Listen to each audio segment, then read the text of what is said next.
Welcome to Updated Precious. As I make a given a small update for the things that would happen for inside Nigeria, sharply before we go enter inside our evening session. And today I get plenty things from top of the table where I would like to talk to you about. But before I get straight to the point, make I tell you who my guest be this afternoon. Dr. Deji Omoshola Deji me for inside my studio this evening. Dr. Deji, thank you so much as you follow me. Still appreciate you big time for joining me inside the studio. How are you doing today? Thanks for having me. I wish I can introduce myself like a rapper. You know how they do it, the way rappers introduce themselves. Hey yo, man. Let's go to the All right then. On the topics that we have this afternoon, Senator Natasha Akpabio, others, including Iswe, the man will be in charge of the ethics committee, may risk jail term. In fact, they risk jail term over alleged contempt served from 48. We'll go look into that matter, make we know what the possibility into it. But still speaking about Natasha, Akpabio people don't respond. Say, forget about that one. Forget about that one. Akpabio no fit, IPU no fit call Akpabio for any reason. As even Akpabio's PA has said that, Akpabio Senate has written to IPU explaining exactly why they suspended Senator Natasha Akpoti. Yeah, I also did tell you that IPU can't summon Akpabio, say spokesman has said, because they don't have jurisdiction over Nigerian matters. Going to River State crisis now, constituents commence recall proceedings against the speaker, Wike's factional speaker, Amehula. So they are calling for the recall of Amehule right now. And then we go down to what is playing down in Lagos state politics in House of Assembly. As Tinubu has overruled a Conde panel, backed Obasa to remain Lagos speaker. People say, hey, you back Obasa to remain Lagos speaker after they impeach him? Not be saying go come become speaker, then come later go back again, come later resign, make another person come in. Okay, how we go do this matter? But then speaking about Lagos Calabar Coastal Highway project, former President Olusegun Obasanjo calls it a very corrupt project. Say that project corrupt where. Can't say, in fact, say why they go spend over 21 billion naira use build house for vice president. Say now wasteful money be that one. It show government when no get direction, when no waiting them want. And we also look at regulatory agencies complicit in expatriate quota abuse in Nigeria. This is according to Pengas. In all this matter and more, now we'll look at today. But we could just take a small break. When we come back, we'll begin dive into this matter.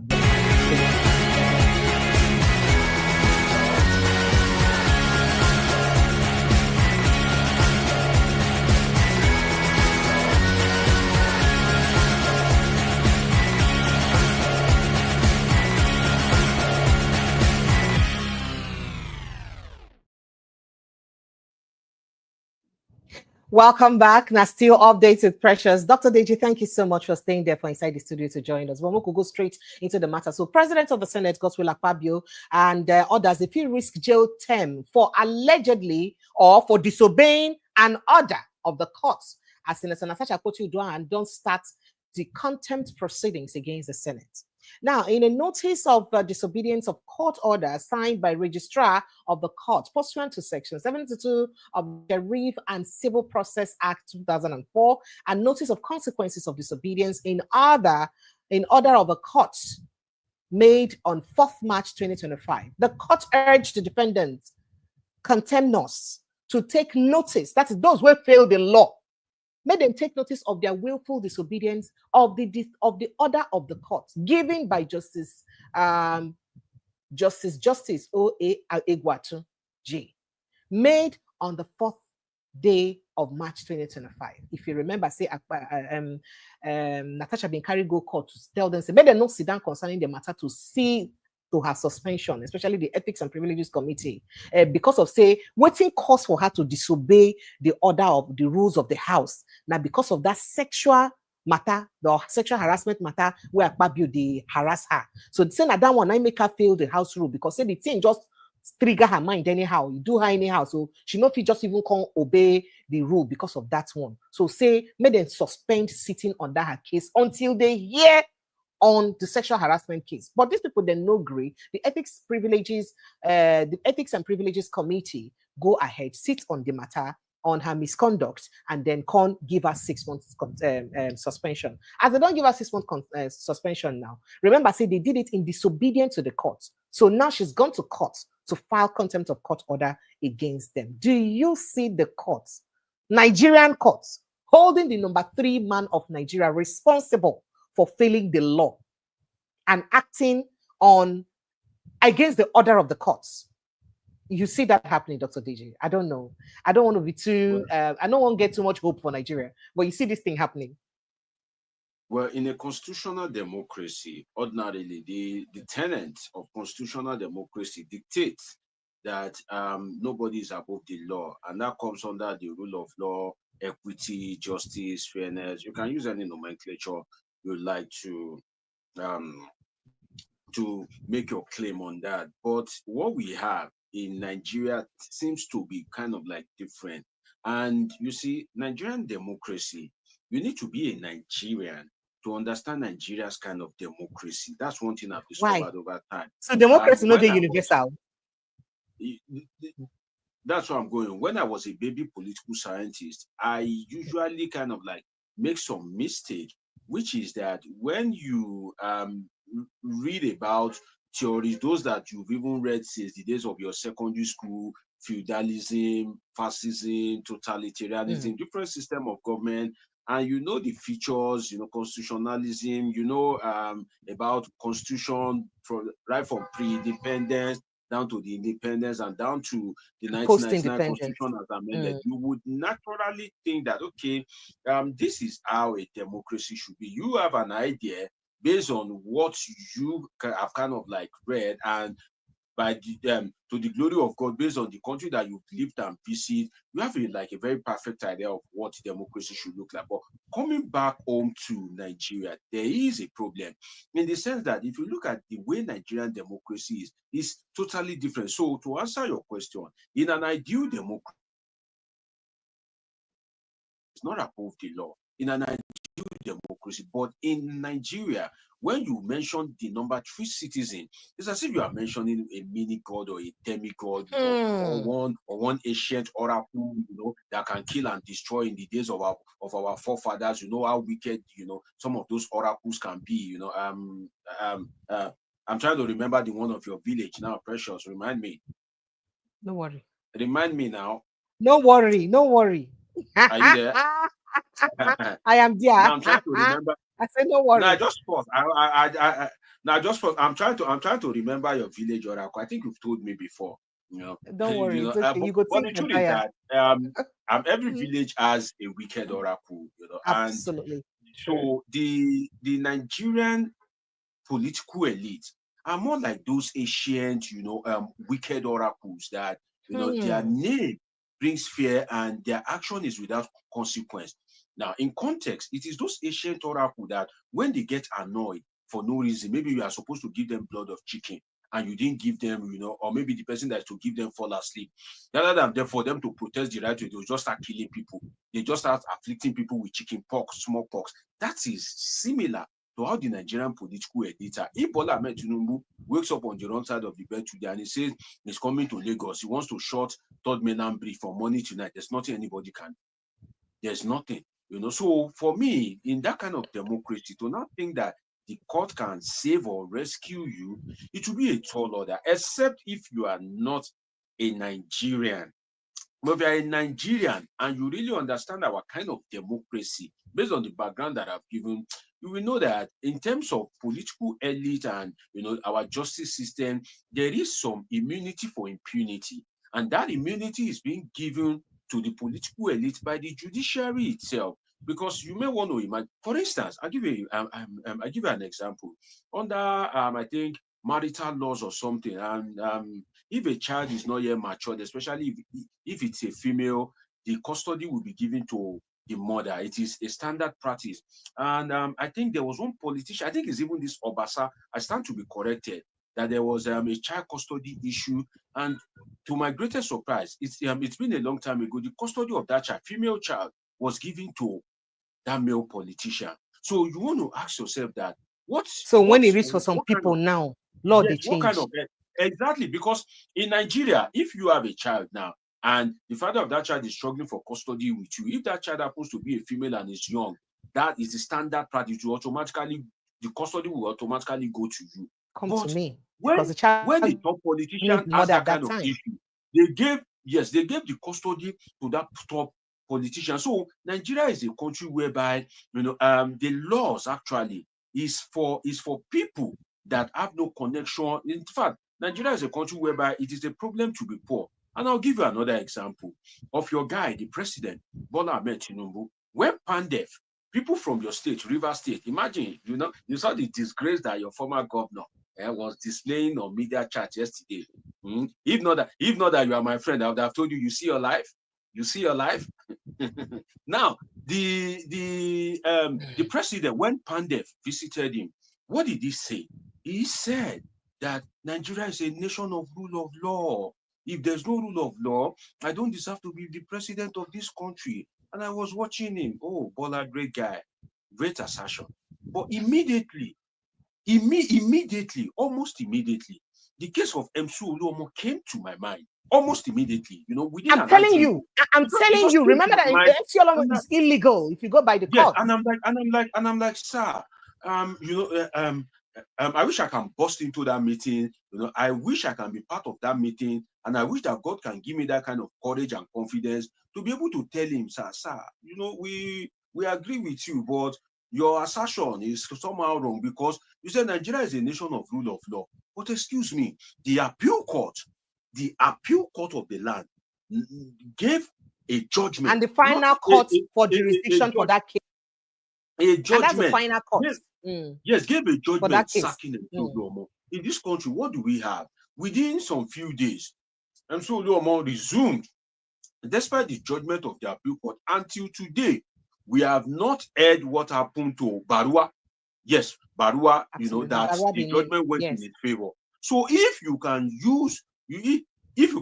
twist the parties involved, if you can use political gymnastics to wrestle power in favor of MC Oluomo, excuse me, sir, if you want to be true to yourself, you can also do that for Siminalayi Fubara. So what am I trying to say? Nigeria is a country whereby there are two categories of people: the poor and the rich, the have and the have not, the impoverished and the prosperous. But you see those first category, those ones, they don't get life. They don't have a life. There's no proper healthcare, there's nothing. So for me, for anybody to think that any good thing will come out of all these Natasha, all these things, it's a lie.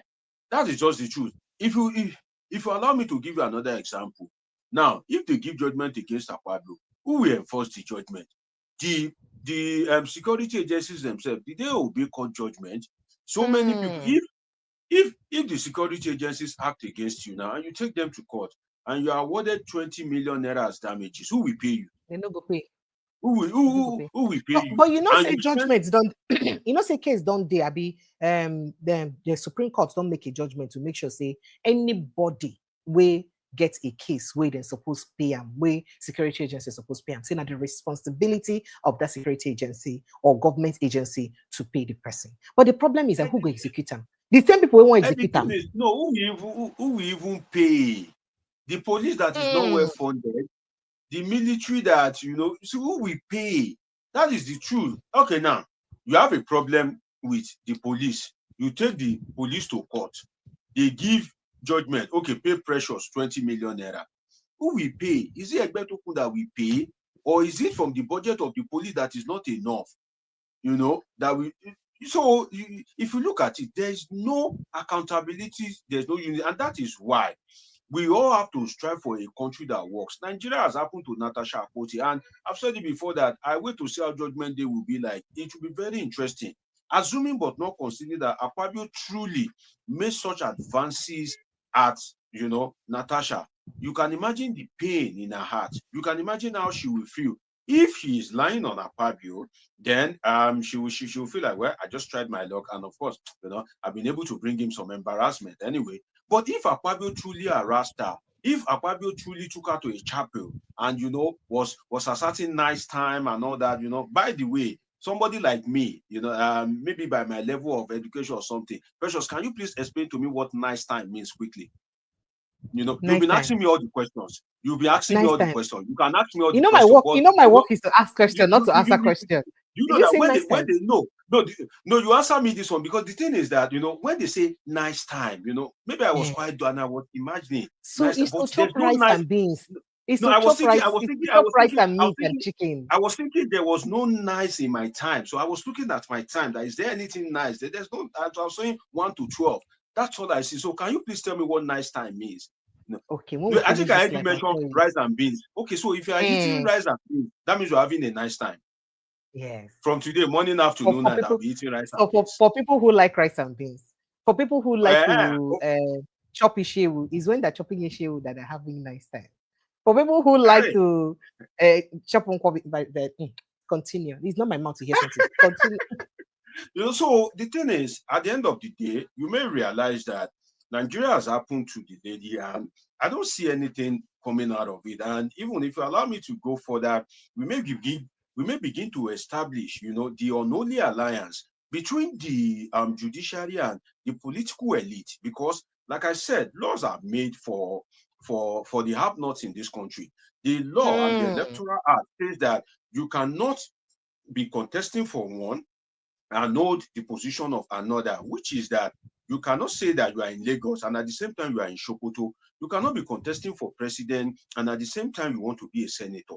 That is not possible. We don't even need a law for that. We don't need the judiciary to interpret any law. There should be no law enacted. So basically, we know how Akpabio came into office. But then Akpabio, they went to Supreme Court and won abracadabra and all that. I've listened on there before, and I heard a lawyer that the lawyer was lamenting that there is a problem in the sense that before, when they were young, you can easily predict what the judgment of the court will be. But now the problem is that you really can't say what the judgment will be. If you go to court, you can't say, oh, this is what the court will say. This is what the judgment will be. Precedence doesn't even count anymore. So for me, in this case, I don't think anything will come out of this, Natasha. And I think she knows. That's why she herself is going all out to create as much embarrassment as possible. Because when she went to this IPU, Interparliamentary Union, when she went there, I think that it is out of frustration. And that, for me, will make me to kind of like look at why is this woman really agitating like this? Because Natasha has proven to be two things. That's one thing I've noticed about her. She has proven to be one, somebody with a coconut head. I call her, Natasha with the coconut head, and I call her Natasha the stubborn goat. And I'll explain the two to you. Now you see, now I think you are mute. I can't hear you. So I was wondering how she does that and still keeps her steez, and she's still very demure and calm. But meanwhile, she did give the fire. How did they do that kind of thing? Only fine women if you do that kind of thing. She just they do and calmly. She still keep her steez, still maintain gorgeousness, but they put fire. So that means that indirectly you are telling us that with all your beauty, go ahead. Calm and steez, there's there's fire. There's a fire that you are hiding. There's a fire that you are, there's a fire that you are yet to show us. Now we know, precious the fire. Now, the thing is that you see, for the benefit of my viewers, I said Natasha the coconut head and Natasha the stubborn goat. Now, I say this with profound respect. It's just I'm trying to just use it as an illustration. Natasha has proven. You see, some people are not really wise, and you expect that you will find the highest level of wisdom amongst the leadership of the country. If you look at Natasha has proven one thing over and over again, that she will not let you be. She will not let you go. Somebody that can fight Yaya Bello and win. Are you not supposed to learn some lessons? So Natasha has proven that if her eyes is on something, she will go all out to achieve it. So for me, that kind of person, they're like stubborn goat. You punish her, you tell her, oh, Natasha, take your petition. It is faulty. She will come back the next day to present it. You suspend her for, you change her seat without informing her. She will protest. You suspend her. She will still put on her mind and tell you that you tell her not to call herself a senator. You tell her not to call herself a senator. She goes to IPU. and She will introduce call herself herself as a a senator. senator. So the thing is that you may deal with her the way you like, but she will embarrass you the way you like. For instance, now Akpabio is a global superstar. Akpabio now, as far as Nigeria is concerned, Akpabio is a superstar. Akpabio, is now popular, negative popularity. So I call her Natasha the stubborn good, because the more you try to send her away or to stop her, so long as she's not convinced, the more she will keep doing it. For instance, if you put a meat somewhere, even if you hold cane and the goat is coming and you say go away, because that goat is not convinced why he should go away from that meat. That goat is saying that to go and this still is come meat. back Cannot tell again. me to that goat will still come back again. So Natasha has proven to be a stubborn goat with profound respect to her. Then Natasha the coconut head, no matter what you throw at her, no matter what you do, Natasha will still come back, will still, stand like the rock of Gibraltar. So she has proven that she has this, she has this coconut head in terms of being able to weather the storm, and also in terms of, being able to stand her ground. So that is why, if I can liken Natasha, she's already beautiful. So I won't say Natasha the pretty lady. I will say Natasha the stubborn goat and Natasha the coconut head. All right.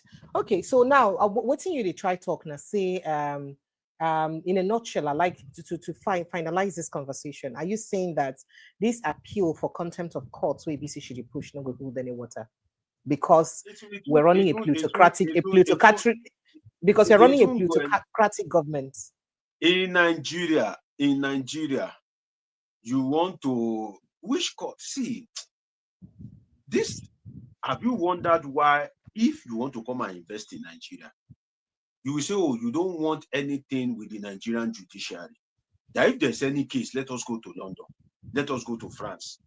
Because why? It shows the level, of being able to get a judgment in Nigeria, and also the enforcement of that judgment. See, let us imagine something. Natasha accused Akpabio. Just to carry out investigation. See the way your senators are behaving on the floor of the National Assembly. Unfortunately, that day, Natasha was the only woman among them. See the shameful display. All of them, they can't pray on one woman. You can imagine. So, for the fact that she's the only fellow woman, women. Yes, for the fact that she's the only woman among you, at least, decency should prevail, that, okay, there are ways you do this thing. And Natasha, I think the way everybody was speaking bad about her that day, when she was saying, okay, dear Senate President, can I please say something? I think Natasha was touched, and I think if she had been allowed to speak, maybe she would have apologized, based on the mood and spirit of the moment, particularly after Adams Oshiomhole, the former governor of Edo State, particularly when he spoke. But the way they handled it, just to investigate, somebody just accused Akpabio, no investigation have been done. See the way they do, not to now talk of a church, a court judgment. Imagine, that's if they won't even burn down the court. And if any judge give that judgment, that may be the end of the career of that judge. See, there's a strong cabal in this country. Oh my goodness. So let's go straight to the response. So you know that after she went to IPU, the IPU said they've heard her case, but that they cannot react until they hear from the other party. So now the Senate has now written to IPU through Nigeria's representative to the IPU, who's the National Assembly's the person within in charge of National Assembly, Women Affairs or National Assembly. So they've written through her to the IPU, where they stated unequivocally that they only suspended her because of her gross misconduct of standing rules in the assembly, in the Senate. That it was not because of sexual accusation, that it was because she disobeyed the law, that she had disobeyed consistently, and that's why. And that person is the chairperson of House Representatives Committee on Women Affairs and Social Development, Honorable Kafila Togbara. Yeah. So and she then sent the letter through. So they says that let it be unequivocally, unequivocally stated that Uduaghan was suspended solely for her persistent, they no call them once. They say a continuous act of misconduct and disregard for the Senate standing orders. That's what they said. So they did mention that They maintained that procedures and necessary actions under the Senate rules were observed before the senators, before her suspension was upheld. So, following this, their response now, you see anything happening because Akpabio spokesperson now don't come talk say inter-parliamentary union no go fit compel Akpabio to even come before them because nothing concern Akpabio concern inter-parliamentary union, that they don't have direct jurisdiction over what happens in Nigeria. That as a matter of fact, even though it's a UN-led agency, that the most that Natasha can do is just to lay this complaint, but that they cannot summon the Senate president. And the Senate president does not owe them to reply to such someone, even if they did. Meaning that this may just be a wasted effort on Natasha's side. So what do you think? Well, for me, I agree that the IPU does not have jurisdiction over Nigeria, but I stand to be corrected if Nigeria has if Nigeria signed a treaty or all these international organization ratification, something like that, then the actions of IPU may be binding on Nigeria. Now, scholarly and practically, one of the problems with international organization is the enforcement of their decision at the end of the day. That has been the problem with AU, with ECOWAS, and most of these international organizations, that if you give a judgment against someone, or if there is an order or something, or there is a sanction, how do you enforce it? So it's been an issue. So at the end of the day, even if IPU found Akpabio guilty or found Akpabio wanting, then the issue of enforcement comes into play. But because the world is because the world is a world of technology, because the tech space is vast, and the technology has taken over the space, there are some ways that they may not be able to punish you, but there are some ways that they can be able to tarnish your name, to tarnish your image, and to embarrass you. Imagine if IPU finds Akpabio guilty, and they decide to make a publication about him as regards, he being a sexual predator, and they decide to send you to all embassies. So, see, they may not have the level of enforcement in terms of putting you in prison, committing you to prison, but there are some actions that they can take right now based on the level that of may be development in the injurious world, that to you. it will even be more injurious than for them to send you to prison. If they call you now that, okay, Akpabio, you are wrong, okay, you are hereby sentenced to prison, at least it will still make a bit of sense than for them to bring you the international global embarrassment. So, you can liken that to the case of Ken Saro-Wiwa, the late Ken Saro-Wiwa, when he took Shell Matter.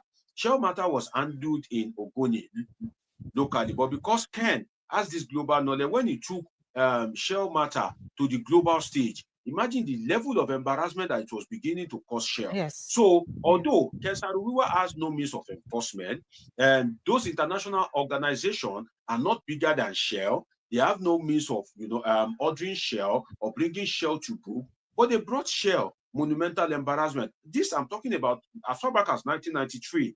Now think of 2025, the level of embarrassment that they can bring Akpabio and his family. And if you so think that IPU is not important, why did you respond to them? You could have just ignored anyway. If you think that, IPU is of no consequence, then why did you respond through Kafila Ogbara or something like that?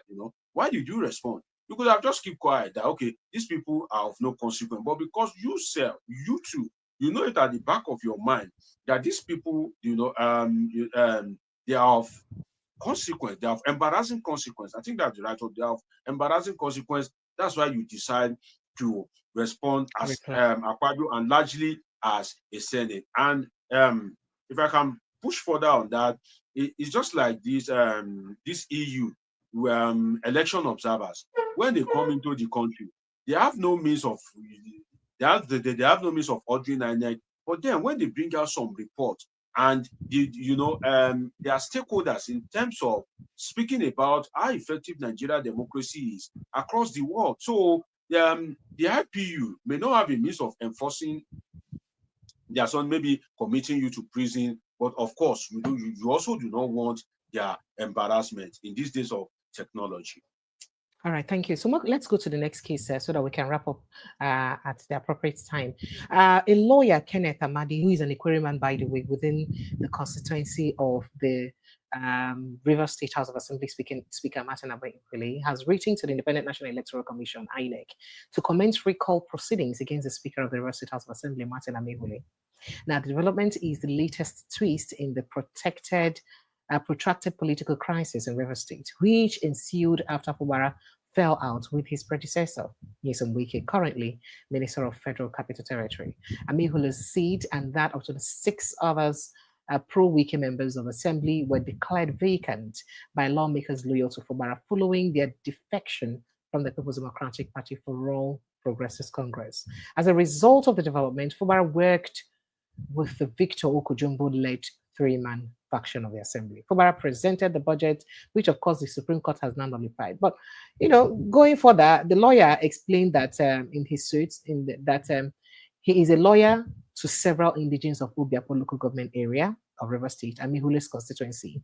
He further explained that the request is in accordance with Freedom of Information Act 2011 and Section 69 and Section 1110 of the 1999 Constitution, as well as Section 116 of Electoral Act 2010 as amended, which empowers INEC to conduct recall proceedings against a member of the National Assembly or State Assembly or Area Council for the FCT upon the receipt of a valid petition alleging a loss of confidence in the member by more than 50% of voters registered to vote in the member's constituency. Now, part of the letter read, in fact, he said a lot. He said, he read that I write in capacity of a lawyer to several indigenes. He says defection from People's Democratic Party. So some of the gross misconducts and things he's done is defection from People's Democratic Party to the APC in 2023, failure to provide effective representation for the majority of the public interest of constituents instead of focusing on his own personal interest and the interest of his political godfather. Consistent involvement in undemocratic, illegal, and violent impeachment activities since the year 2013, when he moved the motion for impeachment of a duly and legally appointed Speaker of the River State House of Assembly. Remember, he was the one that moved the motion for that impeachment that made them carry maize in River State, that made Chidi Lloyd carry maize in River State. Remember that. Now, furthermore, he said illegal usurpation of duties of His Excellency Governor of River State by amendment of certain laws of River State to confer upon himself the powers to extend the tenure of chairman of the local government, 23 local government areas of River State, and appointment of commissioners of the River State House of Assembly, of Assembly Service Commission, just to mention a few. It's a failure to fulfill his campaign promises to build agriculture and aquaculture farms for youth in Obiapo State constituency, just to mention a few. Failure to publish and comply with the legislative agenda of the River State House of Assembly, as is the legislative practice of the National Assembly. In fact, the letter warned that if the requested CTC of the voter register is not made available within 7 days, the constituents will take legal action to enforce their legal rights. Ha! Eh? So speaking further, Amadi said that Mayweather has serially violated court orders since he was restored as a Speaker of the Assembly. He said quite a lot about this. As in, don't talk this plenty thing now. We never successfully see where they recall somebody. Remember, Nadino Melai and I didn't do that recalling matter for. But it's hard for us to successfully see where we recall our politicians. Maybe to say would they really recall them, they're ahead for the research, they correct. So you see this Martin Amihule being successful based on the points and where they raise. Well, the truth is, when we started the conversation, I said, in ideal democracy and Nigeria's version of democracy, ideally, in an ideal democracy, when you vote a legislature, the constituent can decide to recall that particular person if that legislature is not doing the bidding of its constituent. And that is why in the United States, if there is an issue, I remember years back when they were doing the first impeachment of Donald Trump, I watched everything online that particular year. I dedicated a lot of time to it. In fact, after viewing it, then I used to write all these media articles And I think I wrote an article that the impeachment of Trump and Nigeria legislative conduct, something like that. I'm trying to remember. It's many years ago. So some of those U.S. lawmakers decide that they cannot take a position, that they need to go and consult their constituents. Some of them even decide to go and set up something like a survey that, okay, would you like the U.S. president to be impeached? And now the result of that survey is what they will go and use to vote on the floor of the U.S. legislative chamber. But what do we have in Nigeria? Legislatures exist only for themselves and for themselves alone. In fact, in Rivers State, unfortunately, it has been proven, largely that the legislatures, particularly the G27, loyal to Nyesom Wike, are apparently there to serve the interest of one man, no matter what the interest of the constituent is. Even if they want Fubara, if Nyesom Wike doesn't want him, Martin Amewule will not think about the voice of his constituent. He will just go and vote against, he will just go and vote for the impeachment of Siminalayi Fubara. So Nigeria's democracy is unique in its own way. And that is why, as good as it, as good as it is, if you have a broad experience and you are a Nigerian, you are able to cope. So also, if you don't have a broad experience and all that is in your head is Nigeria's democracy, Nigerian school, if you now find opportunity to go abroad, go and mess up yourself and your destiny. Because the kind of democracy you are coming from, there are some arguments you will be putting forward in class that the Oyinbo lecturer will be looking at you, that are you crazy? What kind of thing are you saying? So that is why you see that in all this recall is something that is valid. Recall is something that exists. In fact, the process of recall is also stringent because the way you vote, the way you line up to vote and they count the vote, that is the way they will line up to vote for his recall and they will count it. And, it takes a long process, but that is just the bottom line of it. Everybody in that his constituency, every street there, every ward, every polling unit, everybody will file out again as if they want to vote. They will now be voting, they'll be giving them paper, to think whether they want him recalled or not. Then they will now count it, all the votes, So if it is a senator, 1/3 of the state, something like a recall process, what we can call like a recall election, if I can use that word, we hold in that 1/3. Do you know how much it will cost and all that? So our democracy that is characterized by violence, that is characterized by money, that is characterized by evil and unholy practices, how do you want to recall Martin Amewele? In the true sense, it is possible. But in the Nigerian democracy, do recall exist? Yes. Is it possible? Yes. Is it practicable? Yes. Is it achievable? Yes. But in Nigeria, does recall exist? Yes. Is it practicable? No. Is it achievable? No. Will Martin Amewule eventually be recalled? The answer is no. But then the truth is that this may not lead to his recall, but if they are truly serious about it, they can kind of like be able to make him apply maybe some restraints if he sees that, oh, these people, they are truly serious. But at the end of the day, let us look at another dynamics of it. Amewule is in the faction of Nyesom Wike. Nyesom Wike is the minister of FCT. We operate a central police system. Then you will see that at the end of the day, the police will say, oh, they are not available to provide security. We operate a compromised judicial system. Other, of course, will be flying left and right at the end of the day. And also, we have hungry youth, that particularly in Rivers State, we have idle hands. In Rivers State, we have militants all over the place. And at the end of the day, there are boys that, they are ready, willing, and available to unleash violence. So where do you want to vote? Where will the vote be counted? When the Minister of FCT, who happens to be Amewule Godfather, is in the federal clique, the clique of the president, and it is the police that will provide security. So when talks are coming to dabaru everything, who will provide security when the police is compromised? And that's why I said, is it achievable? No. The only thing it can bring is maybe a bit of restraint. But at the end of the day, going further on the matter of Rivers State, you see, what I can say, I think, let me first comment on the media chat of Nyesom Wike. I watched that media chat and I was taken aback. I felt very sad when I watched that media chat, and instantly my mind went to God. That if God can give life, if God creates us to be worshiping Him, despite the fact that the Bible says God is a jealous God, right? I don't know Bible too much, but Precious, I believe you're highly spiritual, right? So am I correct that God says He's a jealous God? Precious, the way you are Yes, looking it at is. me, I don't know whether Yes, you know John 3:16. Dr. Deji, but before Precious, you now smile, you continue, want to enter heaven. Now oh, smile, stop you it. want to Dr. enter Deji, heaven.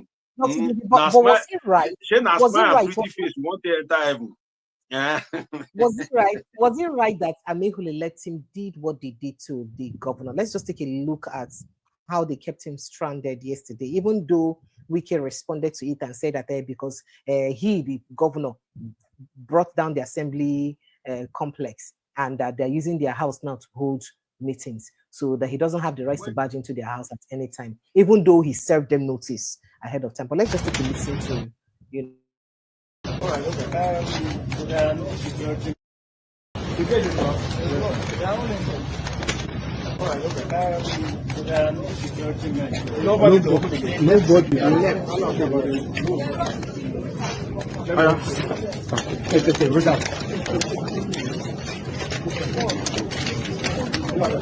I think microphone. Where is the microphone?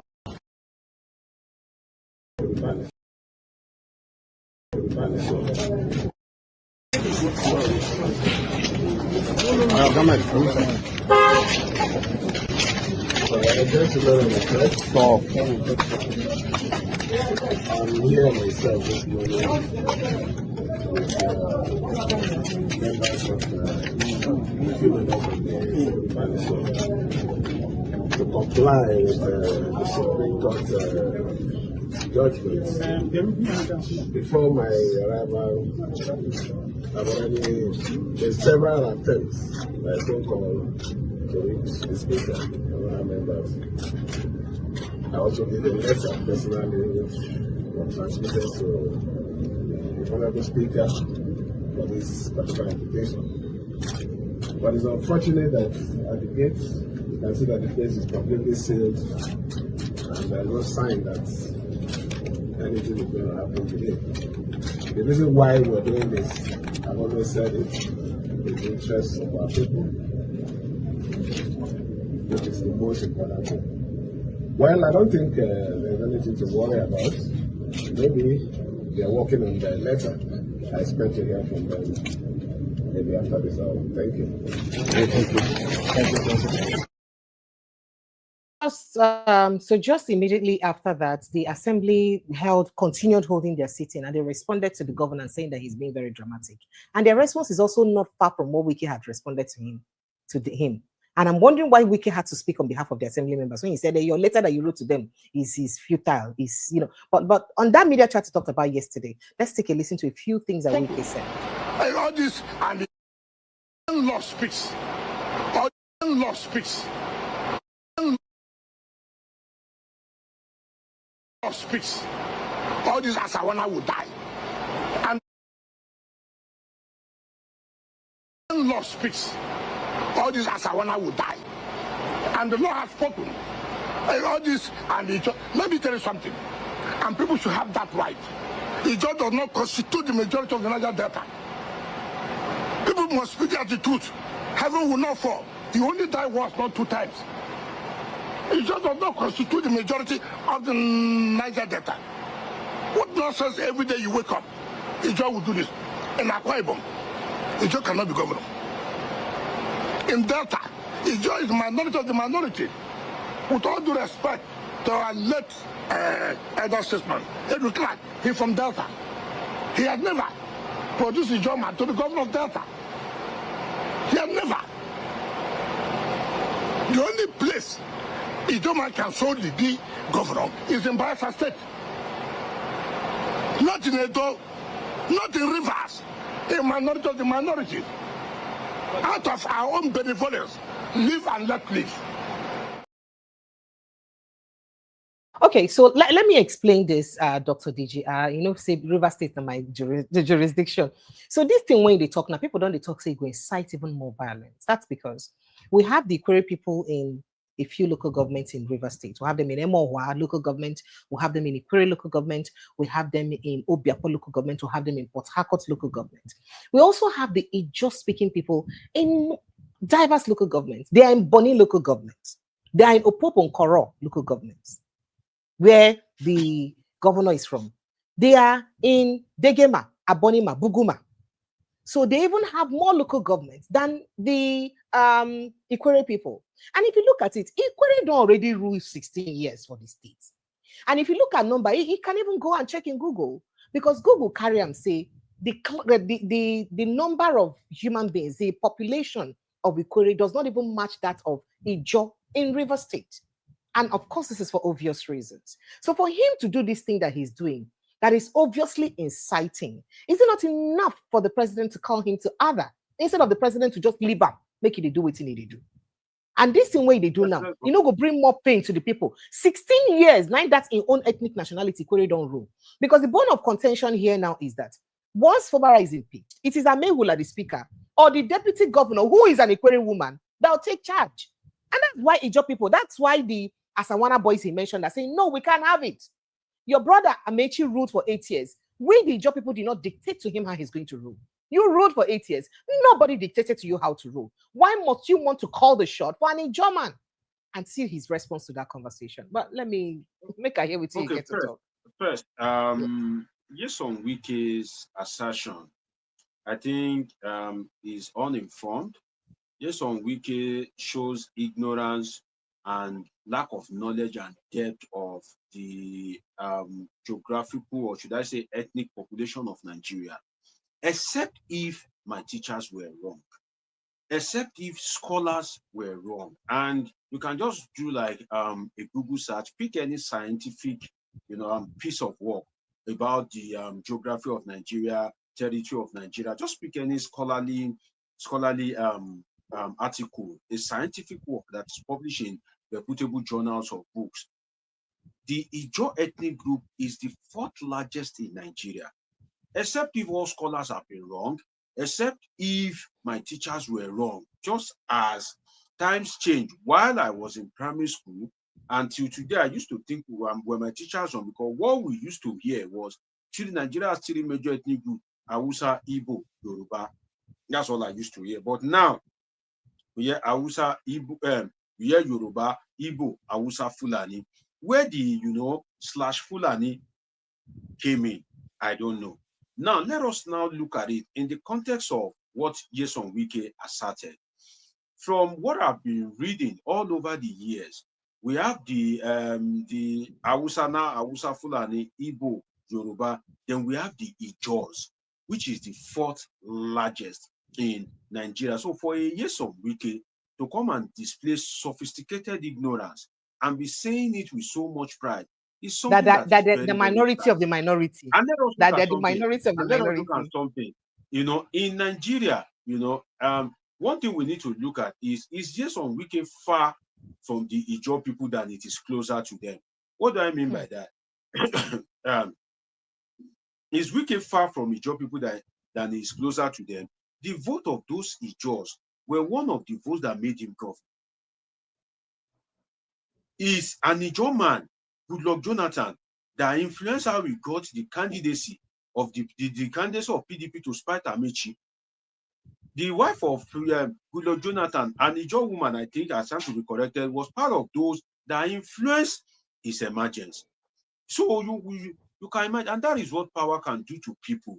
The way Nyesom Wike handled the interview, and I will ask some of our viewers if they have the time to go and rewatch that, to go and review that interview, because Nyesom Wike was acting as if all his life depend on it. And I was watching that interview and I was thinking, I was assessing his body language and everything, and I'm like, you have ruled for 8 years. Godfatherism should be a case of try your luck. So after ruling 8 years, you are speaking with the press and you're speaking with so much, so much kind of like anger, so much venom in you, as if River State is your ancestral inheritance. Another thing you need to look at is, don't take my word for it. You can do just this small research, go and look at the picture of Nyesom Wike. Go and look at his videos before the Supreme Court judgment was given. Look at Nyesom Wike that you saw on media yesterday. You can see that he's more chubby now. So you can see that all while that case was on, his mind wasn't at peace. It was as if his life depended on it. And that is why I mentioned God the other time, that if human being can be like this, human being, you want to say that God, you are really a patient God. That is one. And two, you want to look at it that how can human beings be this desperate for power? Is it that people don't remember that they will die one day? And now they want to present the budget. The governor said he has written to the State House of Assembly. He didn't get a response. And at the end of the day, the governor came, they didn't allow him. They have failed to realize that people will not be paid salaries. People will not. And I would like a situation, they want to create an embarrassment for the governor. But at the end of the day, the embarrassment may backfire on them. Because if the governor is a grassroots guy, rather than for people to embarrass him, they will invade the National Assembly, they will invade the State House of Assembly. When people flock the State House of Assembly and they begin to protest there, then they will know that they are supposed to attend to it as a matter of urgency. Then it leads us to how human beings treat power. You can never know how good a human being is until you give them power. What am I trying to assert? You see, when River State has a history of political treachery, in the sense that Peter Odili, when he was governor and he was leaving, he wanted a Celestino mayor. But Amechi, despite the fact that Amechi was his political boy, Amechi was his political stooge, he was one of his servant boy before he became governor. So he made his servant boy in court, he made him to be the speaker, just so that he can have his way. And after 8 years being the speaker, Amechi had been able to kind of like, press buttons, spread his wings and tentacles. And at the end of the day, Amechi was able to maneuver his way with the help of the Supreme Court. And but by the way, if I may add, some Nigerians don't know that since Nigeria returned to democracy in 1999, Amechi has always been in power. The only time Amechi have never been in a position of power since 1999 is just this Tinubu time. That he has never been in. Yes, that he has was never been full-time in a speaker. position of power. He won. Yes, it's true. You're very correct. You're very correct. It was only then. It was only then that he was never that. It is only now that he has not been in any position. But since 1999, he has been in position of authority. So when Amechi became governor by the help of the Supreme Court, ordinarily it was against the wish of Peter Odili. Nyesom Wike is also the political boy of Rotimi Amechi. When Nyesom Wike was becoming very powerful, Rotimi Amechi now nominated him to the government of Goodluck Jonathan as a minister so that I can keep him in Abuja, because Nyesom Wike was growing very powerful. At the end of the day, they fell out, and Nyesom Wike, against the wish of Rotimi Amechi, became the governor. I'm talking of the history of political treachery in Rivers State now. Now, Nyesom Wike also brought Siminalayi Fubara, and the rest, as they say, is history, because they too, they have falling out. So you can see that consistent political treachery. But what am I driving at with all this history of political treachery of Rivers State? What am I driving at? What I'm driving at is that all these people, when they try their luck or when power change hands, they usually hands off for the sake of the people, for the benefit of the people. They usually leave the man that is in charge, whosoever the governor is, they will leave that governor to run the affairs of the state. Peter Odili have so much powers to have continued to frustrate Rotimi Amechi. Peter Odili is the political set of Bola Tinubu. Peter Odili is close to the likes of Obasanjo. Yaradua is also of the PDP, so they can continue to frustrate the life of Rotimi Amechi. But when the Supreme Court gave him the judgment, Peter Odili rose to the position of a statesman, rose to the position of a father, not operating like a political talk, not operating as if his life depends on it. Peter Odili left the stage. Rotimi Amechi took full charge. When power changed hands and Nyesom Wike became the governor, Rotimi Amechi, despite the fact that he was in APC at that time, despite the fact that he was in the Buhari camp at that time, despite the fact that he has the capacity just as Jason Wike has it now, to begin to foment trouble in Rivers State. For the benefit of the people of Rivers State, what did Rotimi Amaechi do?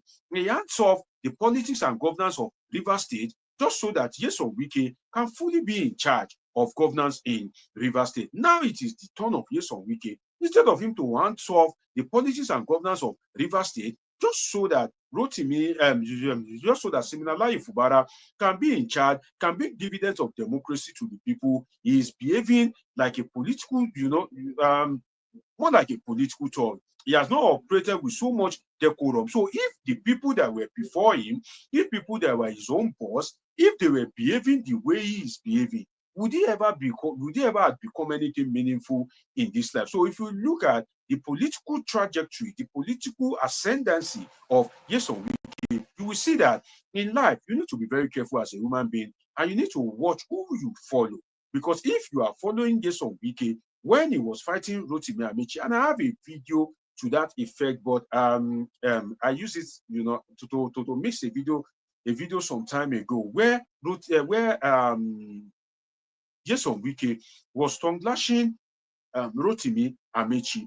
And at that particular period, while all this was going on, you would realize that when Nyesom Wike was tongue lashing Rotimi Amaechi, little did Nyesom Wike supporters know, including Siminalayi Fubara, that if it comes to the turn of Nyesom Wike, he will not do what he has benefited from. And that I can use this opportunity to narrow it down to President Bola Tinubu himself. Buhari's fairness, that, okay, let everybody just go to the field, was what Bola Tinubu benefited from. If Buhari had wanted to impose his will, Bola Tinubu wouldn't have been president. But we wait till 2031. If Bola Tinubu eventually wins the second term, he is going to unilaterally impose someone, just as the former president Olusegun Obasanjo did while he was leaving office in 2007. So for me, Nyesom Wike has conducted himself with so much indignity, I must say. And even the way he was talking to the media guys, the way his conduct is not, has nothing to emulate. Nyesom Wike should realize that life is a cycle.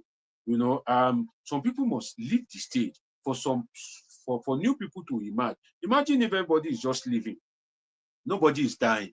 The earth would have been overpopulated. Maybe man will even be eating man, because there will be scarcity of house, scarcity of food, scarcity of infrastructure. So Nyesom Wike should realize that. And power is transcend. You are in power today. At the end of the day, the tenure of Tinubu will end March 2031, and where would you leave yourself at that point in time? So for me, the way he has conducted himself leaves so much to be desired. Fubara is a political boy, and I must not end this without speaking about the personality of Siminalayi Fubara himself, in the sense that, the wise is our elders that said, if you want to dine with the devil, you must have a long spoon. Siminalayi Fubara is getting what he deserves. Siminalayi Fubara himself, we can call him a traitor in the positive sense, in the sense that if you look at Siminalayi Fubara, Nyesom Wike. Nyesom Wike did not go and bring Precious Eyi, that have never interacted with him, that have never worked with him, to come and become governor. Nyesom Wike brought you Siminalayi Fubara. You worked somebody in his know him. cabinet. So that means you know him very well. So you know him very well. So you know what you are getting into. So when you now subscribe to his ideals, despite knowing him, that means that you have agreed that you will live your life for him, that your government will be, an extension of the government of Nyesom Wike. That means that covertly or overtly you have agreed. And at the end of the day, if you now gain power and you now want to go against the wish of Nyesom Wike, despite the fact that you know him, see, when you know people, you know what to expect. You know who Nyesom Wike is. So much as we blame Nyesom Wike that, he's power centric, he doesn't care about the people and all that, we must also not fail to blame Siminalayi Fubara. We must not look at Siminalayi Fubara as a saint. In fact, if for anything, we should be afraid of Siminalayi Fubara. Why? Because if Nyesom Wike trained Siminalayi Fubara, and Nyesom Wike turned out this way after leaving office, should we now safely assert that Nyesom Wike is showing us what to expect from Siminalayi Fubara when he eventually leaves office, having graduate from the political school of thought of Nyesom Wike. So in all of this, it is the people that are suffering. So for me, none of them really deserves our sympathy. None of them really deserves our support in the true sense of it, because Siminalayi Fubara is running helter skelter. Is now rallying the support of the people. But these are the same people that when the election was conducted, they joined force to rig Peter Obi out in the presidential election in Rivers State. They joined forces against this guy, Tony Cole of the APC in Rivers State. But now that they are fallout, Fubara is not doing, Fubara is now acting like a saint. He's not doing as if, he's attracting sympathy. No, we know you very, very well that you are one of the political boys of Nyesom Wike, and it is because you guys have a fallout that you are now crying foul. So for me, Nyesom Wike is not a good person, but I cannot wholeheartedly say Fubara is a good person. Be that as it may, I must commend Siminalayi Fubara, and I must pity him in the sense that some of the money that he's supposed to use to provide amenities for his people, some of the money that he's supposed to use to provide goodies for his people, it is those money that he's using to show his project on TV now, just so that he can communicate with people and Nigerians at large that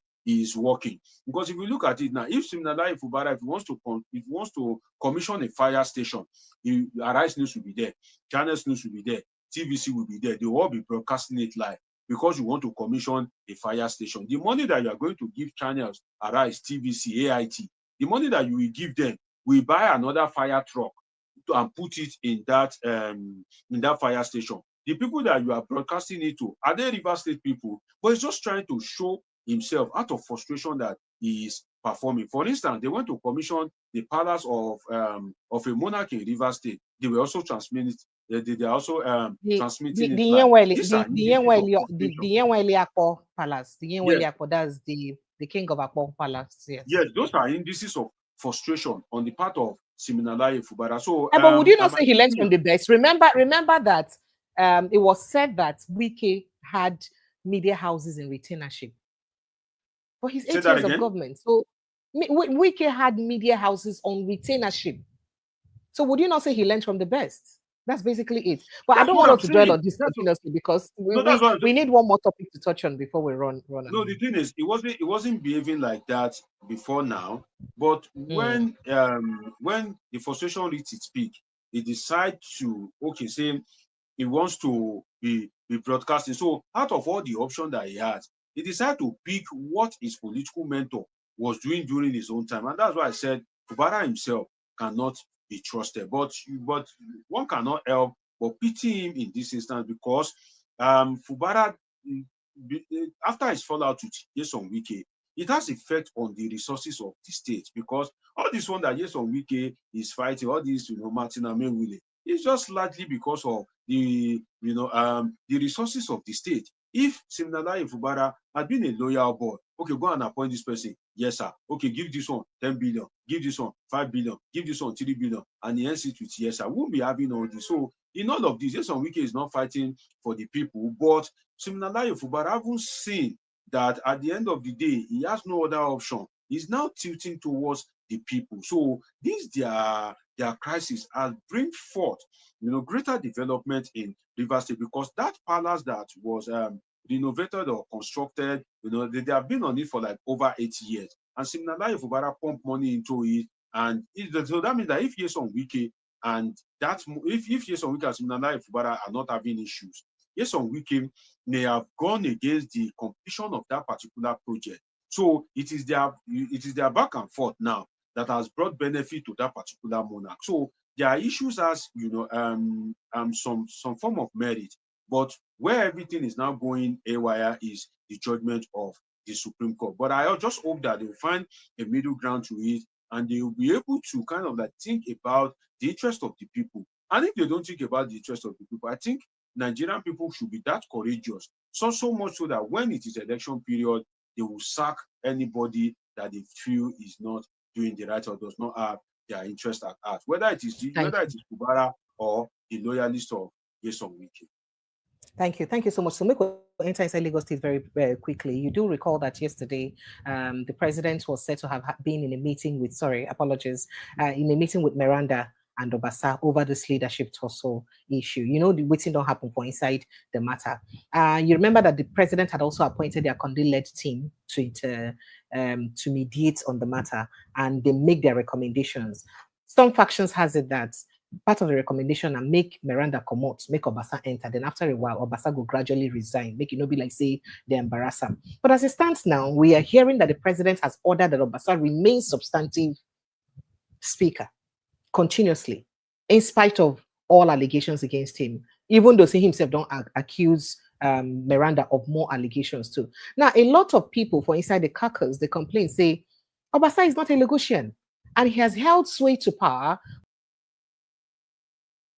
The Speaker of the House. He don't day as the Speaker of the House for the longest time. So what happens? How are they going to keep him in power like that? And is it also morally okay for the president to support an Obasa to remain in power? And maybe his body language is supporting, is telling, just like you said, his body language is saying that, oh, Fubara should follow the rule of law. I like your response to this, Dr. DJ, very quickly before we go. And then maybe you would also jump in or chiming on what former President Olusegun Obasanjo just said about the Lagos-Calabar Coastal Highway, that is the most corrupt project Nigeria has ever embarked upon, and that is waste of money, it's nepotistic, and that even the 21 billion naira they used to renovate Shetima's house is also a total waste without considering the plight of the people. Kindly help me rush your response so that I can release you. First, let me start with the home of Kashim Shettima. For me, I think it is wasteful spending. It is not being cautious of the mood of the nation, because if you are saying I feel your pain, I feel your pain, you are buying Escalade, you are buying private jets, and at the end of the day, you are using 21 billion to build us for one man in a population of about 220 million people. So for me, it is wasteful spending in the sense that where was the former vice president? Where was he staying? And if you begin to compare and contrast the house of Kashim Shettima to the house that many Nigerians live in, majority of Nigerians, you will see that the house of Shettima, no matter how bad it is, it's like an heaven on earth. And I also kind of like, I think I read somewhere that even that house, I think Shettima is not staying in it. I stand to be corrected. But I remember I saw that somewhere, whereby he's thinking that the security of that house may have been compromised, because Shettima knows the kind of like person that Bola Tinubu is. So Shettima is thinking that some of the security gadgets there may have been compromised in such a way that they can see him, they can kind of like record him, and with the problem that Bola Tinubu is having with some of these northern political ruling elite. So Shettima is being very careful, and Shettima is also thinking that if what Bola Tinubu needs is to emerge as president. Now that he has been president, he can afford to do away with Shettima in 2023 and pick another northern. You can even afford to pick another northern Muslim. So I read somewhere that Shettima is not even staying in that house. So the implication of that is our 21 million is what is gone. Because if you spend 21 million and the person that you spend the money for is not even living in that house, where does that leave Nigeria as a country? That is one. Secondly, the one of Olusegun Obasanjo, the Lagos-Calabar Coastal Railway, where for me, I think that it is a pure fraud in the true sense of it, and that is why sometimes some people call Nigeria a lawless country. Because if you look at the way and manner that contract was awarded, it was even as if Bola Tinubu was waiting to be declared president and sworn in. And it was as if maybe he has already been in debt, or maybe he needed that money for something like that, because the speed in which that project was awarded, it was somehow, in the sense that there's no accountability, there's no due process. You just award it, and at the end of the day, the public now realize that he awarded it to his friend that is operating a company where Seyi Tinubu has stakes in. Where he and Seyi Tinubu has stakes, that contradicts, the public procurement or whatever law that you want to quote to to justify it. So for me, it is the fraud, the highest level of fraud that you can witness in terms of awarding of contract. But then again, we must not fail to look at the personality of the So that person means that Obasanjo is making the correct. comment, which is Olusegun Obasanjo. No matter how bad as the bad, Bola Ahmed Tinubu has not, at least, let's say the fact that Fubara disobeyed him, Bola Ahmed Tinubu has not done anything to influence the impeachment of Fubara. Obasanjo himself, we know what went down during his administration, and some of these things that we are facing today are one of the problems that Obasanjo created, because they make politics very lucrative. They make it over lucrative instead of Obasanjo to have reduced the premium of politics and to make sure that he set a standard, that standard being that it is now what people have seen as a model for development. No other president will want to go below that standard. But Obasanjo himself is a failure. And that is why most people that have come after him, because they have no particular standard to work on, most of them have been largely failing. Now to go to the third one, which is that of Lagos State. I am not surprised. I asserted in one of my clips that a smart move will most likely be made on the Lagos lawmakers, that a smart move will be played on them in such a way that when Obasa is reinstated, then if Obasa fails to resign, what will now happen? And lo and behold, as a true political scientist, my assertion eventually, was eventually what played out. And if I can now bring it back to Rivers State that we just spoke of, you see, best of the same feather flock together.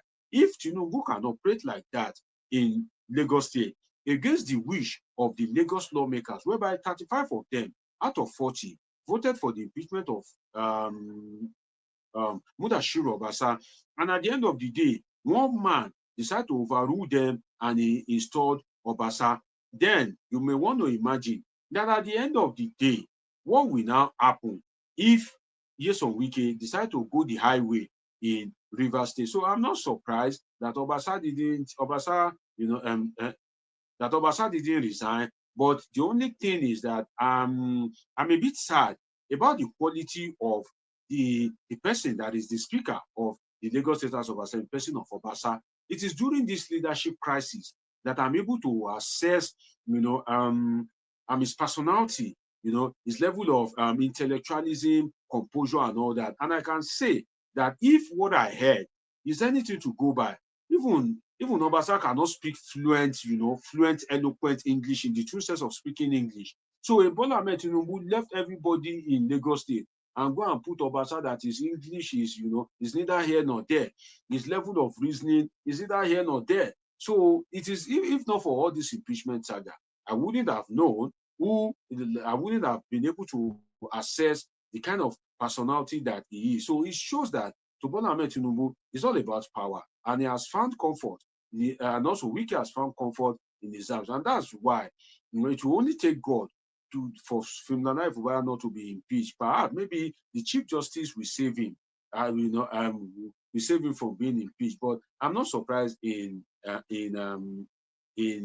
Lagos State. In fact, I can assert that this impeachment that was carried out, if not that Sanwo-Olu is spending his second term, he may not get a second term ticket, because Sanwo-Olu is one of the people that wants Mudashiru Obasa to exit the stage as speaker. But then it is what it is. The lawmakers themselves, they wrote on the platform of Bola Ahmed Tinubu, just at Nyesom Wike aside, that he was the one that paid for the ticket of all the political aspirants in Rivers State at that time. So you can see that it's just like a cycle. And the chartered flight for them, they all decide to go to Abuja. And at the end of the day, the people that you are pitying, the people that you are crying for, including Miranda, they were singing on your mandate, we shall stand. So if we are crying for the liberation of Lagos State, and the people that you are crying for, the 35 lawmakers, Miranda herself, and they go to their Baba,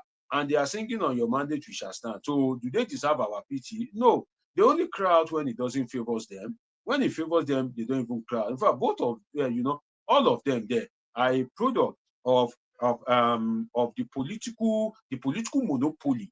We can use that word of Bola Ahmed Tinubu, because it was Bola Ahmed Tinubu that would have ratified that, okay, give this one ticket, give that one ticket, okay, use ticket to compensate this one. So they are all product of his political stool. But I just hope that Bola Ahmed Tinubu will not take the Lagos mentality to the federal level, because this northerners. Is he not taking it already? Is he not taking it already? Because people have already accused him of even ruling the entire Nigeria with Lagos voice. People said that you don't, the APC chieftains neither accused, and they say he not just they rule Lagos, Nigeria with the entire with Lagos voice. Say in they bring Lagos mentality to rule the entire country, and say if he work for him for Lagos, but if he no work for the whole Nigeria. But that's exactly what he's doing now. So do you think he will not push further in terms of this political ideology of keeping people, no matter how incompetent or unsound they are, keeping them in power just because they may be loyal to him? Not be waiting to happen soon. No, because if you see what Bola Ahmed Tinubu as president, he will always like to push his luck further. And I've started before that is a power-oriented guy. So naturally, he will want to push his luck at the federal level. But I can tell you that the way Nigeria is structured, it will be very difficult for him to kind of like hold sway on Nigeria the way he has held Lagos by the jugular. It will be quite a bit difficult, because if we look at the ethnic, the political coloration of Nigeria, even the election has not yet come. Look at the political alignment and realignment that's been going on. Bola Ahmed Tinubu may end up installing whoever he likes, just as Obasanjo was able to install. But then, we will have a tough time in achieving that. But will Bola Ahmed Tinubu want to bring the Lagos template to the federal level? Yes, of course, he would want to do that. In fact, I asserted when Bola Ahmed Tinubu won the election that if care is not taken over, he will move from Nigeria and be thinking of how to sponsor the election of political candidates in Togo, in Benin Republic, in Ghana, in Guinea, in Ivory Coast, just so that he can spread his political tentacles, because he's a power-oriented guy. But one thing that I can say is that Bola Ahmed Tinubu needs to be very careful. He is doing his political permutations. There are crises in the opposition party, but one major aspect that is crucial to his winning is that of popularity. Popularity in the sense that most Nigerians are feeling the pain. Most Nigerians are feeling the pain of his economic hardship.